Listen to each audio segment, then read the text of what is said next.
I'm Ezra Raya, and this is the Manila Times. The United Nations Climate Summit in Dubai ended with a historic worldwide deal to transition away from fossil fuels as a power source, which is the main driver of global warming. Nearly every country in the world agreed to orderly and equitably move away from the burning of fossil fuels. This is the first time such an agreement has been reached in 28 years of international climate negotiations. However, the deal avoids for a total phase-out of oil and gas usage. Delegates from nearly 200 countries gathered in Dubai from November 30 to December 12 for the COP28 climate conference. MSCI Chairman and CEO Henry Fernandez said this agreement represents a milestone for global climate progress, adding that turning it into real-world decarbonization will require support from all industries, including finance and investment. The Philippines have sent 3 delegates at the COP28 summit. Here to tell us more is the Climate Change Commission of the Philippines, Commissioner Albert P. Dela Cruz. Welcome to the Manila Times, sir. Thank you. Thank you for the opportunity to serve our country and our people. Yes, sir. How was your trip to Dubai? Kakabalik niyo pa lang po. Yeah, it's fine. Everything is good with the guidance of our president and supervision of our good secretary of the DNR, Secretary Yulo Loizaga. Sir, the COP28 Climate Summit in Dubai concluded with a global deal to transition away from fossil fuels. How does the CCC aim to support this agreement? It is a matter of principle as provided by our nationally determined contribution signed by the former president and uphold and really being undertaken by this present administration under President Bongbong Marcos, that we are determined to have a transition of 75% reduction of our carbon footprint by 2030 and a total decarbonization by 2050. The 2030 75% is conditional, wherein 72.75 something will be dependent on the support that we will be receiving for the technology and financial mechanism. So yun po ay bahagi na ng ating determinasyon bilang isang bansa na lumayo sa paggamit ng carbon na fossil fuel. Sir, what is the main alternative po, ano? So we've talked that burning fossil fuels as a main power source. So we will move away from that. So that's been agreed. So what is the number one alternative that the CCC is for energy source? Yeah, one of the primordial alternative, as we very well know, are the renewable energy. Renewable energy, under Renewable Energy Act, we have like the solar, we have the wind turbine, we have geothermal, we have tidal, so on and so forth. These are the force of nature wherein they are considered to be part of what we call the rhythm and harmony with nature. So these are form of energy that we have to harness. And then one of the Philippine position that we're so proud that we're able to articulate during the conference of party is the use of what we call the innovative technology or innovative climate solutions that are not being defined yet. Because as we very well know, there are a lot of the research and development. One of these is the use of green hydrogen as form of one of the energy that should be considered as part of the renewable energy matrix of our country. And the president also is keen in looking into the opportunity and the possibility of using modern nuclear energy. So does the CCC plan on pushing one of these alternatives more than the other? And if so, which part of the country does the CCC or the Marcos administration plan on starting this? As far as the CCC is concerned, with regards to this specific kinds of renewable energy, we are considered to be technology neutral. because as a policy-making body, we offer to our stakeholders the different types of renewable energy and other innovative technology. It will depend on the expertise of the different renewable energy players, our private sectors. So it will depend on the business plan that they have, but we are all catering this kind of technology.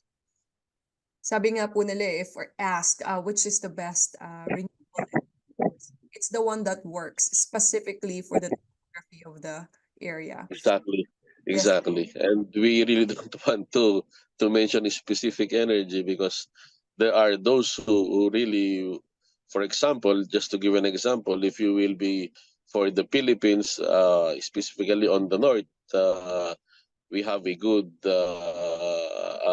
sunlight. Probably they will be telling us that it is good to have solar PV. But for those area, like also in the north and other area, highland with a good wind velocity, they will be talking about wind turbine. So really, it depends upon the availability of the forces of nature, including the biomass. So on this note, sir, what are the current programs that the CCC supports to combat climate change? The current programs that are ongoing. We have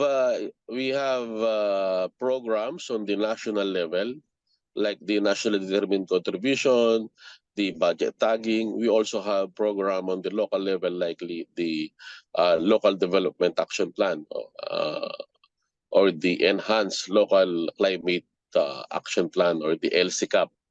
Under the law, each and every local development, the municipal and the provinces, they are mandated to submit to the Climate Change Commission the local climate change action plan. It's considered to be their Bible for local climate mitigations and adaptations for their municipality to become a resilient municipality, and our people to have an upper middle income by 2030. A resilient community with an upper middle income by 2030. So we're doing this as a policy making body with the power and authority to make an oversight with regard to the different programs, both of the national and the local level. So, for example, for the local level, they need to have a local ordinance specifically identifying programs which are considered to be part of the SIDRA, or the Climate and Disaster Risk Assessment. They need to know what are the area that are considered to be prone for landslide. Number two, for rising sea level. They need to identify their vulnerable sectors. You mean to say how many children they have, how many women they have, how many pregnant women they have, how many senior citizens they have, the disabled, how many indigenous people that they have. All of these are part of the ELCCAP with SIDRA, wherein they will be identifying the people, places, vulnerable sectors, and the different interventions and preparedness for them to mitigate the impact of the climate abnormalities and vulnerabilities. For their programs, it is not business as usual. They need to identify programs, for example, for their infrastructures. They need to adopt green infrastructures. Yes, Has ma'am. has these measures for climate resiliency, ano. So meron po pala tayong mga programs or programa for climate resiliency. So climate resilience basically just means adjusting how we live and work to keep us safe from the impacts of climate change. So I notice most of your programs on climate resiliency requires the government sector, the municipalities on different regions to comply and adjust the way they live to mitigate the impacts of climate change. Let me ask you this, sir. Will the government also require the private sector, the companies, to comply with climate resiliency, or like the deal that's been made in Dubai to comply with renewable energy sources? Yes, ma'am. Yes, ma'am. Precisely. Part of the regulatory power of the government is to regulate, including the private sectors. We're just mentioning what the government is doing uh, insofar as the national and local government level of our governance are concerned. But precisely, you are correct, including the private sectors. That's why uh, for the ELCCAP, the ordinance for the local government, there are provisions for the issuance of the new building permit, as I mentioned. There are provisions for the use of what we call inclusions of parking spaces for the bicycle. Also, the inclusions of new design for the what we call green building. For example, a specific example is for green building, they need to offset the use of the building footprint, the land that they use. They need to offset by means of build having a concrete roofing instead of what we're using now, so that the roof deck will be used for gardening and other types of recreational facility because of the specific land area that they occupy. This is part of the land management insofar as green planning is concerned. Also, what I know, the Department of Energy now is also mandating the different, for example, the different malls that we have for energy efficiency. Mapapansin mo, we'll notice that there are some malls na napakalamig. For example, December ngayon, malamig naman ng panahon. Sometimes uh, they are below 20 degrees centigrade. So supposed to be, uh, it has to be, we need to use our energy very efficiently. Also, what we know, SEC, Securities and Exchange Commissions, insofar as the uh, uh, reportorial requirements that they have to the different government, the different industries filing their annual reportorial requirement. It's included already the sustainable reporting. Sustainability reporting is part of the reporting that they need to have. Part of the reportorial requirement that they will be doing is the carbon footprint or the carbon accounting of each and every industry. It will be an added color to their profession. For my last question po, will the CCC strictly enforce the the moving away from fuel deal that was reached in Dubai? Will you be implementing that strictly here in the Philippines? Yes, madam, of course, because that is part of it. It is a, a treaty obligations on the part of our country. As a country, as a nations, we are being obliged by the community of nation. Not only because it's our obligation, but it is our obligations not only to the community of nation or to the United Nations or to the Conference of Party, but it is our obligations to the next generation.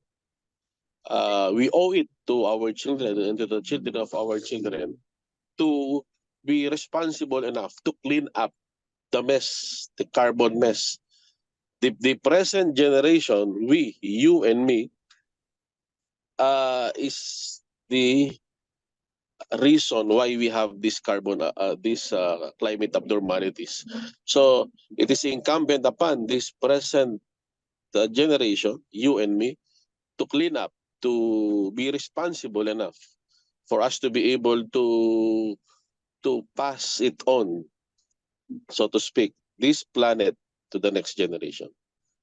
Very well said, sir. Maraming salamat po. Climate Change Commission of the Philippines, Commissioner Albert P. Dela Cruz. Thank you so much for your time. Thank you, ma'am. It's my privilege. Thank you.